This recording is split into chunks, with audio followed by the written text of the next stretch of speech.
Now, for a deeper dive into Ethiopia's economy, I spoke to Zekarias Amsalu.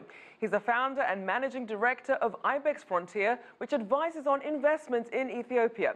I began by asking him about the advantages the country offers investors. Ethiopia has a competitive advantage when it comes to being a manufacturing hub. They have a committed government that has set out plan, and also it has all it takes to be a manufacturing hub. They have a conducive investment incentives. They have a very attractive investment incentive for those investing in manufacturing. They have also affordable and abundant power. Currently, Ethiopia actually provides the cheapest electricity on the planet at 3 cents per megawatt.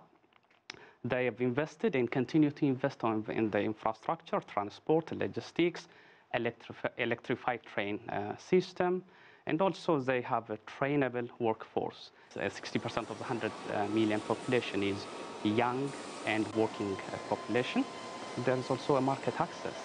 So Ethiopia has 100 million population. Most of it is now emerging middle class that will consuming manufactured goods.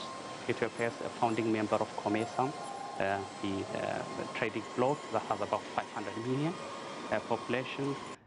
That Ethiopia also has a preferential access to the United States through the AGOA, and preferential market access to Europe, the Middle East. About 3.5 billion people live within 8 hours flight of Ethiopia. All this gives Ethiopia all that it takes to be a manufacturing hub.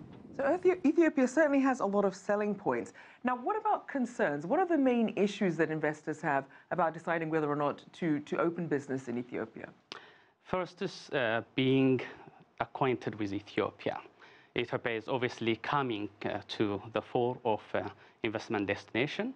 So firstly, investors need to get used to know, or at times even get to know, what investment incentives are in Ethiopia.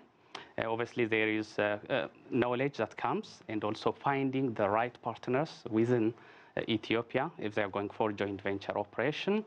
And at times, there is also, even though the workforce is there, the workforce has to be trained. So getting used to the working structure of Ethiopia and then adapting their structure. Now, we've talked about textile manufacturing. Manufacturing is one of the areas that we've seen a surge. How is that impacting the broader economy? Just to put it in narrative, one industrial park, Hawassa Industrial Park, just inaugurated in March. The first 4 months has earned $200 million export revenue. That is out of $1 billion set for that single industrial park. And there are 17 industrial parks being built.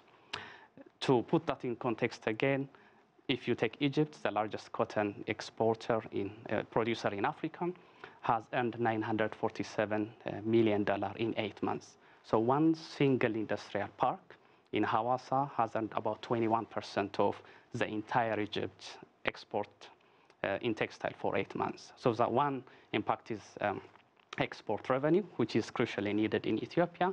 The other is the seismic effect on the ecosystem.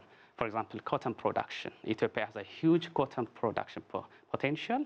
All these textile industries are actually helping the farmers to move into the cotton production. And also you have the suppliers.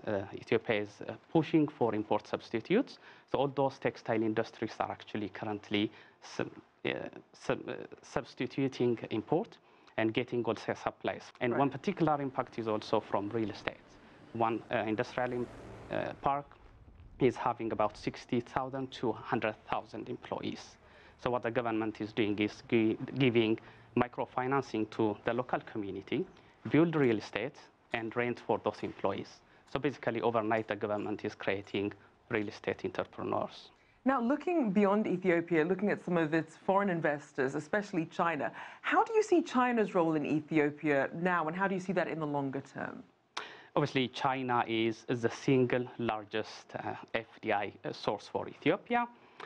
The Chinese economy model is being replicated in Ethiopia. The Chinese economy is people-centered. The Ethiopian government wants to replicate that. So there is that strategic partnership between Ethiopia and China. for the last 20 years, China has invested about $4 billion, and the transaction between the two countries about $6.5 billion. That is from the private sector point of view. All the infrastructure, the electrified train system, the industrial parks, the electricity lines, all financed or supported by China. That is going to continue, and the private sector engagement is to intensify as well.